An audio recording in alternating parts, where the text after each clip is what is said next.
எல்லாருக்கும் அன்பு வணக்கங்கள். ஆரோக்கியமாக வாழ 30 எளிய வழிமுறைகள். நாள் 29. இன்னைக்கு நம்ம பார்க்க போற காய் பூசணிக்காய். இந்த பூசணிக்காய்னா எல்லாருக்கும், குழந்தைகளும் பெரியவங்களும் யாருக்கும் பிடிக்காது. ஆனா அதோட பலன் வந்து ரொம்ப அற்புதமானது.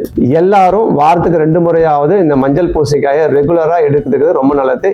என்னென்ன பெனிஃபிட்ஸ் கொடுக்கும் அப்படின்னா, தேவையற்ற உஷ்ணத்தை உடம்பு எடுத்துரும், வயிறு அழகா கிளீன் பண்ணும், நார் சத்து அதிகமா இருக்கும், அதனால வந்து ஃப்ரெஷ்னஸ் எப்பவுமே இருக்கும், ஸ்கின்ல ஒரு விதமான க்ளோனஸ் கொடுக்கும், உடல்ல வந்து தேவையற்ற அழுக்குகளை நீக்கும், கழிவுகளை வெளியேற்றும், ரத்தத்தோட உற்பத்தியும் தசையோட அமைப்பும் ரொம்ப சாஃப்ட் நேச்சரா இருக்கும். அவங்க எல்லா பெண் குழந்தைகளும் இதை வந்து கண்டிப்பா இது எடுத்தீங்கன்னா அது அப்படியே அது ஷ்ரிங்க் ஆகி நல்ல டோனிங் வரும். டோனிங் சொல்லுவாங்க இங்கிலீஷ்ல வந்து டோனிங், ஷேப்பிங். இந்த டோனிங் அண்ட் ஷேப்பிங் கொடுக்குற ஒரே காய் பூசணிக்காய் தான். ரெகுலரா பெண்கள் எடுக்கிறது மஸ்ட். இதை ட்ரை பண்ணி பாருங்க, எல்லாத்துக்கும் நல்ல பலன் கிடைக்கும். நன்றி, வாழ்க வளமுடன்.